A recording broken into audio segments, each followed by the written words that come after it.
നമ്മുടെ കഴിഞ്ഞ ക്ലാസ്സിൽ കർവ്സാ പറഞ്ഞല്ലേ? കർവ് പറഞ്ഞു.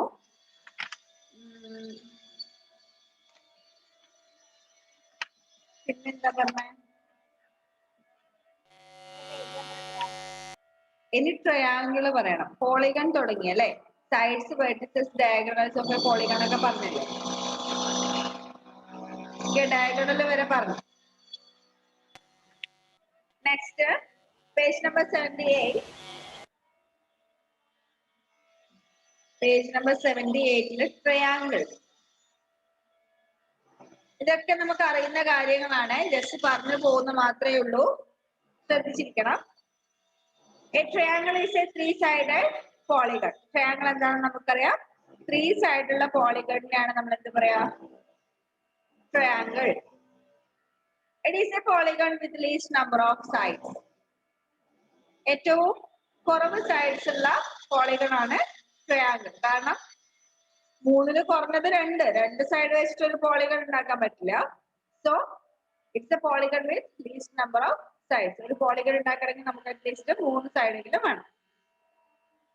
In figure 4.24, A, B and C are 3 non-collinear points joined by line segments AB, BC and CA to form a closed figure known as triangle ABC. എന്താ പറഞ്ഞിരിക്കുന്നത്? Just figure explain ചെയ്തിരിക്കുന്ന മാത്രമേ ഉള്ളൂ. 3 പോയിന്റ്സ് എയും ബിയും സിയും. Non collinear points എന്ന് വെച്ചാല് എന്താ? നോൺ കൊളീനിയർ പോയിന്റ്സ് ഒരു ലൈനിൽ വരാത്ത പോയിന്റ്സിനാണ് നോൺ കൊളീനിയർ പോയിന്റ്സ് എന്ന് പറയാം. ഒറ്റ ലൈനിൽ വരാത്ത. അപ്പൊ non collinear points 3 non collinear points എയും ബിയും സിയും. ആ പോയിന്റ്സ് ജോയിൻ ചെയ്യുന്ന ലൈൻ സെഗ്മെന്റ്സ് ആണ് A B, B C, C A. എന്നിട്ട് എന്തുണ്ടാക്കുന്നു? A closed figure known as a triangle A B C. ഇപ്പൊ ട്രയാങ്കിൾ എ ബി സി എന്നുള്ളത് നമ്മൾ റെപ്രസെന്റ് ചെയ്യുന്നത് എങ്ങനെയാ?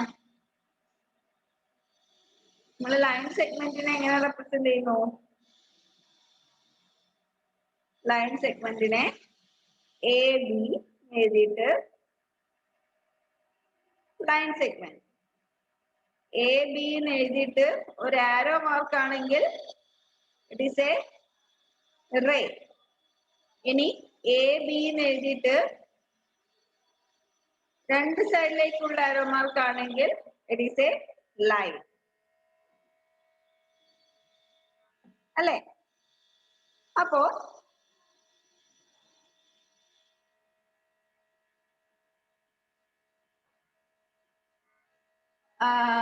എയും ബിയും സിയും എന്ന് പറയുന്ന 3 നോൺ കൊളീനിയർ പോയിന്റ് എ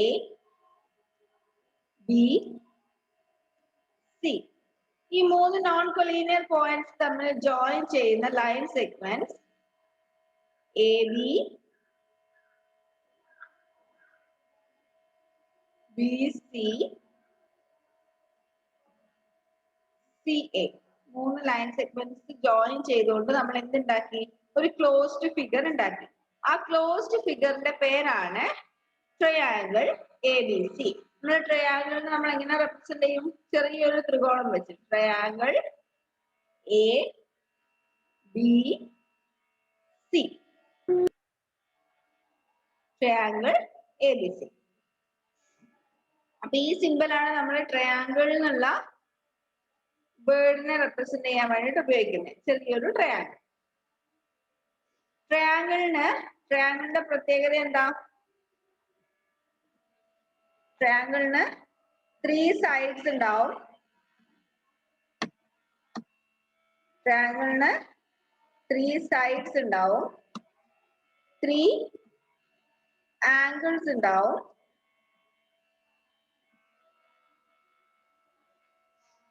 3 വേർട്ടിസസും ഉണ്ടാവും. ഏതൊക്കെ ഉണ്ടാവും? 3 സൈഡ്സ് ഉണ്ടാവും, 3 ആംഗിൾസ് ഉണ്ടാവും, 3 വേർട്ടിസസും ഉണ്ടാവും. ഇതാണ് ട്രയാങ്കിളിന്റെ പ്രത്യേകത. 3 സൈഡ്സ് എന്ന് പറയുമ്പോൾ ഏതൊക്കെയാ? ഏതൊക്കെയാ 3 സൈഡ്സ്? എ ബി എന്ന് പറയുന്ന സൈഡ്, ബി സി എന്ന് പറയുന്ന സൈഡ്, സി എ എന്ന് പറയുന്ന സൈഡ്. ഇനി ഏതൊക്കെയാ മൂന്ന് ആംഗിൾസ് ഏതൊക്കെ? ഇതൊന്ന് A B C, B C A, B A C, മൂന്ന് ആംഗിൾ. ഏതൊക്കെയാ വേർട്ടെക്സ്? ഏതൊക്കെയാ vertex? Point A, point B, point C, മൂന്ന് വേർട്ടെക്സ്. ഓക്കെ. ഇനി exterior and interior of A triangle. Exterior എന്ന് വെച്ചാല് ട്രയാങ്കിളിന് പുറത്ത് വരുന്നത്. ഇന്റീരിയർ എന്ന് വെച്ചാല് ട്രയാങ്കിളിന് അകത്ത് വരുന്നത്. ഓക്കെ. ഒരു ട്രയാങ്കിൾ വരച്ചിട്ട്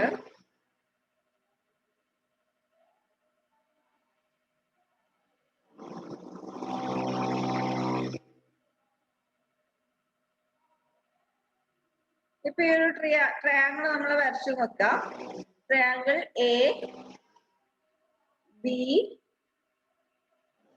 സി. ഇതില് ഈ പോയിന്റ്സ് എല്ലാം ട്രയാങ്കിളിന്റെ അകത്താ വരുന്നത്. കാരണം ക്ലോസ്ഡ് ഫിഗറിന്റെ അകത്ത് വരുന്ന പോയിന്റ്സ് ആണ് ഇതൊക്കെ. ഇനി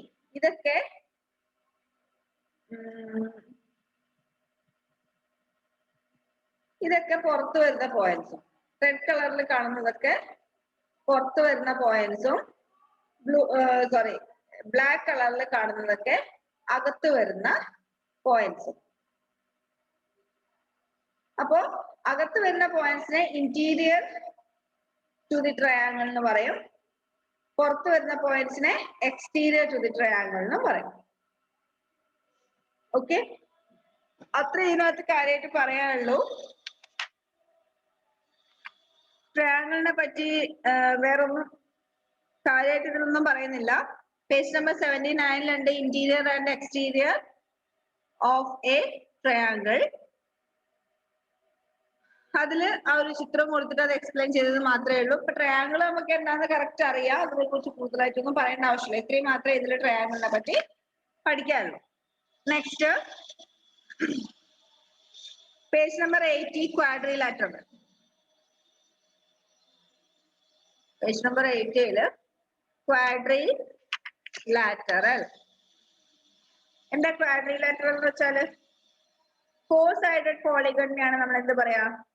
ക്വാഡ്രിലാറ്ററൽ. ക്വാഡ്രിലാറ്ററലിന് രണ്ട് എക്സാമ്പിൾ, ബെസ്റ്റ് എക്സാമ്പിൾ ആണ്. ഒന്ന് സ്ക്വയറും പിന്നൊന്ന് റെക്ടാങ്കിൾ. ഒരു കറക്റ്റ് ഷേപ്പ് വരുന്ന ക്വാഡ്രിലാറ്ററൽ ആണ് ഒന്ന് സ്ക്വയറും ഒന്ന് റെക്ടാങ്കിൾ. അപ്പൊ 4 സൈഡുള്ള ഏത് പോളിഗണിനെയും നമ്മൾ ക്വാഡ്രിലാറ്ററൽ എന്ന് പറയും. A 4-sided polygon is called a quadrilateral. Quadri means 4 and lateral means sides. അങ്ങനെയാണ് quadrilateral എന്നുള്ള പേര് വന്നത്.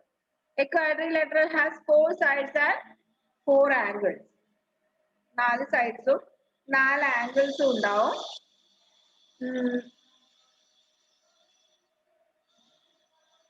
ഒരു ക്വാഡ്രിലാറ്ററൽ വരച്ചാൽ അതിന് എത്ര ഡയഗണൽ ഉണ്ടാവും? ഇപ്പൊ നമ്മളൊരു ക്വാഡ്രിലാറ്ററൽ വരയ്ക്കുന്നു.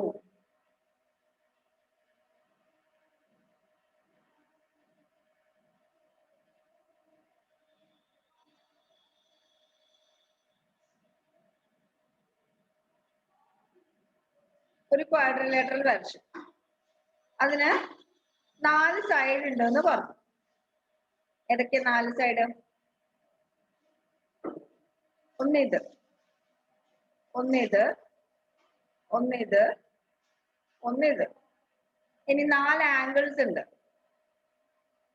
1 2 3 4. 4 ആംഗിൾസ് ഉണ്ട്. എത്ര ഡയഗണൽ ഉണ്ടാവും? എത്ര ഡയഗണൽ ഉണ്ടാവും? ഡയഗണൽ എന്ന് വെച്ചാൽ എന്താ? ഓപ്പോസിറ്റ് അല്ലെങ്കിൽ അഡ്ജസന്റ് വെർട്ടിസസ് അല്ലാതെ നോൺ അഡ്ജസന്റ് വെർട്ടിസസ് തമ്മിൽ ജോയിൻ ചെയ്യുന്ന ലൈനിനെയാണ് നമ്മൾ എന്ത് പറയാ? ഡയഗണൽ. അപ്പൊ ഒരു ക്വാഡ്രിലാറ്ററലിന് 2 ഡയഗണൽ ഉണ്ട്. 4 സൈഡ്സ്. എന്തൊക്കെ? 4 sides,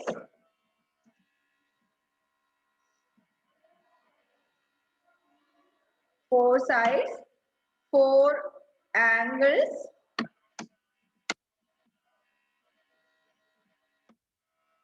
പിന്നെ 2 diagonals.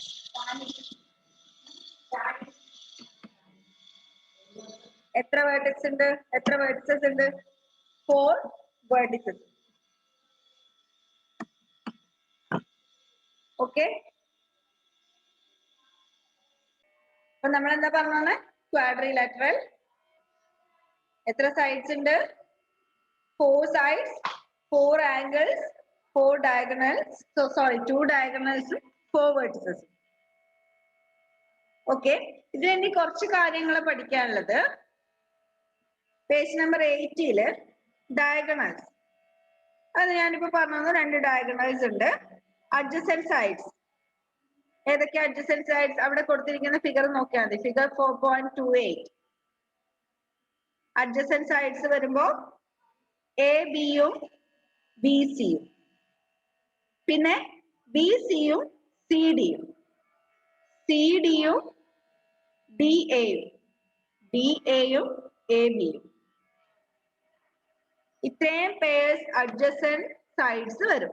അതായത് അടുത്തടുത്ത് വരുന്ന സൈഡ്സിനാണ് നമ്മൾ അഡ്ജസന്റ് സൈഡ്സ് എന്ന് വരും. ഇനി ഓപ്പോസിറ്റ് സൈഡ്സ് എന്ന് പറഞ്ഞാലോ A B and D C, A D and B C, 2 പേര് ഓപ്പോസിറ്റ് സൈഡ്സ് വരും. ഇനി ക്വാഡ്രിലാറ്ററലില് സ്പെഷ്യൽ കേസ് 2 ഞാൻ പറഞ്ഞു തന്നിട്ടുണ്ട്. ഏതൊക്കെ? ഒന്ന് റെക്ടാങ്കിൾ, ഒന്ന് സ്ക്വയർ. ഇത് രണ്ടും ക്വാഡ്രിലാറ്ററൽ തന്നെയാണ്. ഇതിന്റെ പ്രത്യേകത എന്താന്ന് വെച്ചാല് റെക്ടാങ്കിളിന്റെ ഓപ്പോസിറ്റ് സൈഡ്സ് ഈക്വൽ ആയിരിക്കും. ഓപ്പോസിറ്റ് സൈഡ് വരുന്ന സൈഡ്സ് ഈക്വൽ ആയിരിക്കും. അഡ്ജസന്റ് സൈഡ്സ് അല്ല, ഓപ്പോസിറ്റ് സൈഡ്സ് ഈക്വൽ ആയിരിക്കും റെക്ടാങ്കിൾ. ഇനി സ്ക്വയർ ആണെങ്കിൽ എല്ലാ സൈഡും, ഓൾ സൈഡ്സ് ആർ ഈക്വൽ, എല്ലാ സൈഡും ഈക്വൽ ആയിട്ട് വരുന്ന ക്വാഡ്രിലാറ്ററലാണ് നമ്മൾ എന്ത് പറയുന്നത്? സ്ക്വയർ എന്ന് പറയുന്നത്. ഓക്കെ, ഇനി സാധാരണ ഒരു ക്വാഡ്രിലാറ്ററൽ ആണെങ്കിൽ അതിൽ ഓപ്പോസിറ്റ് സൈഡ്സ് ഈക്വൽ ആവണമെന്നോ ഓൾ സൈഡ്സ് ഈക്വൽ ആവണമെന്നോ അഡ്ജസന്റ് സൈഡ്സ് ഈക്വൽ ആവണമെന്നോ അങ്ങനത്തെ ഒരു നിയമവും ഇല്ല. ഏത് അളവിൽ വേണമെങ്കിലും വരച്ചാലും 4 സൈഡ് ഉണ്ടെങ്കിൽ അതിനെ ക്വാഡ്രിലാറ്ററൽ എന്ന് പറയും. ഇനി ഇതിൽ അഡ്ജസന്റ് ആംഗിൾസ് ഏതൊക്കെ? അടുത്തടുത്ത് വരുന്ന ആംഗിൾസ് കോൺ എയും കോൺ ബിയും, കോൺ ബിയും കോൺ സിയും, കോൺ സിയും കോൺ ഡിയും, കോൺ ഡിയും കോൺ എയും. അടുത്തടുത്ത് വരുന്ന ആംഗിൾസ് ഇതൊക്കെയാണ് പെയർ ആയിട്ട് പറയുകയാണെങ്കിൽ. ഇനി ഓപ്പോസിറ്റ് ആംഗിൾസോ എയും സിയും ഡിയും ബിയും. ഓപ്പോസിറ്റ് ആംഗിൾസ് നമ്മൾ ജോയിൻ ചെയ്യുമ്പോഴാണ് നമുക്ക് ക്വാഡ്രിലാറ്ററൽ ഡയഗണൽസ് കിട്ടുന്നത്. ഒരു ക്വാഡ്രിലാറ്ററൽ വരച്ചിട്ട് അതിൽ ഓപ്പോസിറ്റ് ആയിട്ട് വരുന്ന, ജസ്റ്റ് ഓപ്പോസിറ്റ് ആയിട്ട് വരുന്ന ആംഗിൾസിന്റെ പോയിന്റ് നമ്മൾ ജോയിൻ ചെയ്യുമ്പോഴാണ് നമുക്ക് എന്ത് കിട്ടുന്നത്? ആ ക്വാഡ്രിലാറ്ററലിന്റെ ഡയഗണൽ കിട്ടുക. ഇനി ഇതിൽ പഠിക്കാനുള്ള ഒരു 2 ടേം കോൺവെക്സ് ക്വാഡ്രിലാറ്ററലും കോൺകേവ് ക്വാഡ്രിലാറ്ററലും. കോൺവെക്സും കോൺകേവും നിങ്ങൾ സയൻസിൽ പഠിച്ചിട്ടുണ്ടാവും. Convex lens, concave lens, convex mirror, concave mirror പഠിച്ചിട്ടുണ്ടോ? ലെൻസിന്റെ കേസിലൊക്കെ ഇല്ല. മിറർ കണ്ടിട്ടുണ്ടോ നിങ്ങള്? കണ്ണാടി. സാധാരണ കണ്ണാടി എങ്ങനെയാ? സാധാരണ കണ്ണാടി എങ്ങനെയാ? പ്ലെയിൻ ആയിട്ട് അല്ലേ? തൊട്ട് നോക്കിയാല് പ്ലെയിൻ ആയിട്ടല്ലേ ഉണ്ടാവാ? നമ്മളിങ്ങനെ ചെരിച്ചു വെച്ചാൽ നേരെ ഉണ്ടാവും. എന്നാല് നിങ്ങളിപ്പോ ഈ റോഡ് സൈഡിൽ വെച്ചിരിക്കുന്ന മിറർ കണ്ടിട്ടുണ്ടോ? റൗണ്ടിൽ വലിയ മിറർ ജംഗ്ഷനിലൊക്കെ വെച്ചിരിക്കുന്ന കണ്ടിട്ടുണ്ടോ? ഇപ്പൊ 2-3 റോഡ് ജോയിൻ ചെയ്യുന്ന സ്ഥലത്ത് ജംഗ്ഷനില് വലിയ കണ്ണാടി ആണേക്കാം, റൗണ്ടില് നല്ല വലുത്. അത് തൊട്ട് നോക്കിയിട്ടുണ്ടോ നിങ്ങള്? ഇല്ല. അതെനി ജസ്റ്റ് ഒന്ന് അതിനടുത്തൂടെ നടന്നു പോകുമ്പോ അതൊന്ന് തൊട്ട് നോക്കാം. സാധാരണ നമ്മൾ നോക്കുന്ന വീട്ടിൽ മുഖം നോക്കാൻ ഉപയോഗിക്കുന്ന കണ്ണാടി പോലെ ഇങ്ങനെ തൊടുമ്പോൾ പ്ലെയിൻ ആയിട്ടുണ്ടോ അതോ ഇങ്ങനെ റൗണ്ട് ഷേപ്പിലാണോ ഉള്ളത് നോക്കാം. അതായത് റൗണ്ട് ഷേപ്പിൽ റൗണ്ട് ഷേപ്പ് അല്ല ഞാൻ ഉദ്ദേശിക്കുന്നത്, അതിന്റെ നടുഭാഗം പുറത്തോട്ട് തള്ളിയിട്ടുണ്ടോ അല്ലെ? നടുഭാഗം പുറത്തോട്ട് തള്ളിയിട്ടുണ്ടോ? അങ്ങനെയുള്ള മിററിനെയാണ് നമ്മൾ എന്ത് പറയാ? Convex mirror. കോൺവെക്സ്. അതെന്തിനാ അങ്ങനെ വെക്കുന്നതെന്ന് വെച്ചാല് കൂടുതൽ ഡിസ്റ്റൻസ് കവർ ചെയ്ത് കാണാൻ വേണ്ടി. ഇപ്പൊ നേരെ ഉള്ളതാണെങ്കിൽ നമുക്ക് നേരെ ആ ഒരു ലൈനിൽ വരുന്നത് മാത്രമേ കാണാൻ പറ്റൂ. കുറച്ച് വളഞ്ഞിട്ടുള്ളതാണെങ്കിൽ ഇപ്പുറത്തെ സൈഡിലേക്ക് കുറച്ചുകൂടി ഡിസ്റ്റൻസ് ഏരിയ നമുക്ക് കവർ ചെയ്യാൻ പറ്റും. അതിന് വേണ്ടിയിട്ട് അങ്ങനെയുള്ള മിറർ വെക്കുന്നത്. അതിനാണ് നമ്മൾ കോൺവെക്സ് മിറർ എന്ന് പറയാം. ഇനി കോൺകേവ് മിറർ എന്ന് വെച്ചാല് നടുഭാഗം കുഴിഞ്ഞിരിക്കുന്നത്. നടുഭാഗം കുഴിഞ്ഞിരിക്കുന്നതിനെയാണ് കോൺകേവ് എന്ന് പറയാം. ഇപ്പൊ നല്ല പുതിയ പാത്രമൊക്കെ ആണെങ്കിൽ, അലുമിനിയത്തിന്റെ പാത്രം, ഭക്ഷണം കഴിക്കാൻ ഉപയോഗിക്കുന്ന പാത്രമില്ലേ, വീട്ടില് പിഞ്ഞാണൊക്കെ ഉണ്ടെങ്കിൽ, കുഞ്ഞു പിഞ്ഞാണൊക്കെ ഉണ്ടെങ്കിൽ അതിന്റെ ഉൾഭാഗത്ത് ഇങ്ങനെ കുഴിഞ്ഞിരിക്കുന്നതും പുറം ഭാഗത്ത് ഇങ്ങനെ പുറത്തേക്ക് തള്ളിയിരിക്കുന്നതും രീതിയിലുള്ള ഒരു പാത്രം എടുത്തിട്ട് അതിൽ നിങ്ങളുടെ മുഖം നോക്കിയാൽ നിങ്ങൾക്ക് അതിന്റെ വ്യത്യാസം മനസ്സിലാവും. സാധാരണ മിററിൽ നോക്കുന്നതും അതിൽ നോക്കുന്നതും തമ്മിലുള്ള വ്യത്യാസം മനസ്സിലാവും. ഓക്കെ, നല്ല വ്യത്യാസം ഉണ്ടാവും. പുറത്തോട്ട് ഇനി തള്ളി നിൽക്കുന്ന കണ്ണാടിയിൽ നോക്കിയാൽ നമ്മുടെ മുഖം വല്ലാതിരിക്കും. ഉള്ളിലോട്ട് പോകുമ്പോൾ നമ്മളെ മുഖത്തിന്റെ ഷേപ്പ് അങ്ങ് മാറും. ഓക്കെ, ഒരു മിനിറ്റ്.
ഓക്കെ, നമ്മൾ എന്താ പറഞ്ഞുകൊണ്ടിരുന്നേ?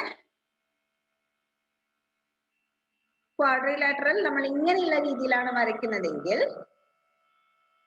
ഇങ്ങനെയുള്ള രീതിയിലാണ്, അതായത് ഒരു സൈഡ് ഉൾഭാഗത്തേക്ക് കുഴിഞ്ഞിരിക്കുന്ന പോലെയാണ് വരയ്ക്കുന്നതെങ്കിൽ അത്തരം ക്വാഡ്രിലാറ്ററലിനാണ് നമ്മൾ എന്ത് പറയാ? കോൺകേവ്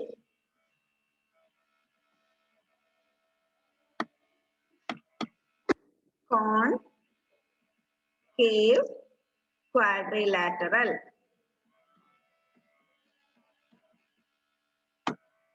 ഇപ്പൊ നേരത്തെ വരച്ച പോലെ എല്ലാ സൈഡും, എല്ലാ ആംഗിളും, എല്ലാ വെർട്ടിക്സും പുറം ഭാഗത്തേക്കാണെങ്കിൽ കോൺവെക്സ് ക്വാഡ്രിലാറ്ററൽ. ഏതെങ്കിലും ഒരു സൈഡ് ഇതുപോലെ ഉൾഭാഗത്തേക്ക് കുഴിഞ്ഞിരിക്കുന്ന പോലെയാണെങ്കിൽ അതിനെ കോൺകേവ് ക്വാഡ്രിലാറ്ററൽ എന്ന് പറയും. ഇനി ഇതിലും അതുപോലെ തന്നെ നമുക്ക് ഇന്റീരിയറും എക്സ്റ്റീരിയറും പറയാം. ക്വാഡ്രിലാറ്ററിന്റെ ആ 4 സൈഡിന് അകത്ത് വരുന്നതിനെ ഇന്റീരിയർ ക്വാഡ്രിലാറ്ററൽ എന്ന് പറയുന്നു. Interior of A quadrilateral. ഇനി അതിന്റെ ആ 4 സൈഡിന് പുറത്ത് വരുന്നതിനെ എക്സ്റ്റീരിയർ ഓഫ് എ ക്വാഡ്രിലാറ്ററൽ എന്ന് പറയും. ഇതിൽ ഇത്രേ പറയാനുള്ളൂ. അടുത്ത ക്ലാസ്സിൽ നമുക്ക് സർക്കിൾ തുടങ്ങാം. 3:15 ക്ലാസ്സിലെ സർക്കിളിൽ കുറച്ച് കാര്യങ്ങൾ ഡീറ്റെയിൽ ആയിട്ട് പറയാനുണ്ട്. അതുകൂടി കഴിഞ്ഞാൽ ഈ ചാപ്റ്റർ തീരും. ഓക്കെ, അത് കഴിഞ്ഞിട്ട് നമുക്ക് ഒന്ന് ജസ്റ്റ് ഈ ചാപ്റ്റേഴ്സിനൊന്ന് പറയാം. കാരണം കട്ട് ചെയ്യേണ്ട 2-3 ചാപ്റ്റേഴ്സ് ഒഴിവാക്കാന്ന് വിചാരിക്കുന്നുണ്ട്. അതൊക്കെ നമുക്ക് അടുത്ത ക്ലാസ്സിൽ ഡിസ്കസ് ചെയ്യും. ടൈം തീരാറായില്ലേ? ഓക്കെ, 3:15 എല്ലാവരും കയറണേ. ബൈ.